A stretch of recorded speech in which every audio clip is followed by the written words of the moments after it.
Internautes de BLTV, bonjour et bienvenue sur Une Minute dans le Monde. Le président américain Joe Biden et le premier ministre israélien Benjamin Netanyahou se sont entretenus ce mercredi 20 septembre à New York en marge de l'Assemblée générale des Nations unies. Les relations entre les deux pays sont tendues, notamment en raison de la colonisation israélienne des territoires palestiniens et de la réforme de la justice israélienne. Mais la Maison-Blanche continue d'œuvrer pour les intérêts de l'État hébreu et Benjamin Netanyahou a évoqué la possibilité d'un accord de paix historique avec l'Arabie saoudite. Ce n'est un secret pour personne. Depuis un moment déjà, Washington joue les médiateurs entre ces deux principaux alliés au Proche-Orient, Israël et Arabie saoudite. Cela dans l'objectif de normaliser les relations entre ces deux pays.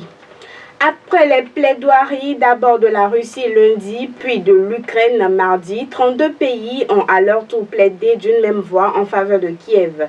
Hier 20 septembre, la totalité des pays de l'Union européenne, accompagnés du Canada, de l'Australie et de la Nouvelle-Zélande, affirment ensemble que la Cour internationale de justice, CIJ, est compétente pour traiter l'affaire et se pencher sur le fond. Dire si Moscou a abusé de la Convention sur le génocide pour justifier sa guerre.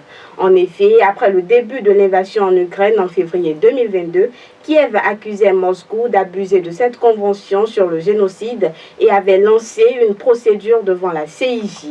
À l'époque, le président russe Vladimir Poutine avait justifié ces opérations en affirmant vouloir arrêter un génocide en cours qui aurait été perpétré selon lui par les forces ukrainiennes contre les pro-russes dans la région du Donbass.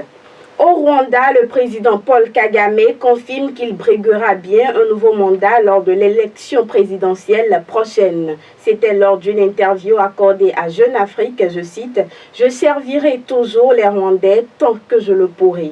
Oui, je suis bel et bien candidat, déclare le président rwandais Paul Kagame, et tant pis pour les esprits chagrins qui s'en émouvraient.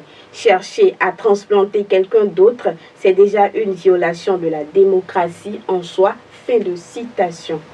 Pour finir, au Gabon, le fils aîné ainsi que des proches du cabinet de l'ancien président Ali Bongo Ondimba ont été mis en examen et incarcérés pour corruption active. 3 semaines après le coup d'État qui a renversé le dirigeant déchu.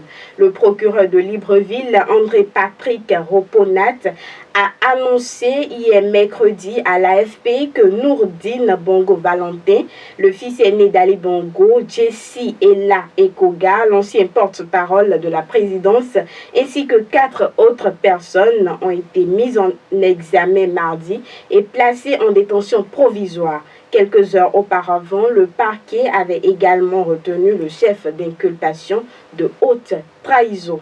Ce sera tout pour ce jour. Merci de nous avoir suivis et à demain.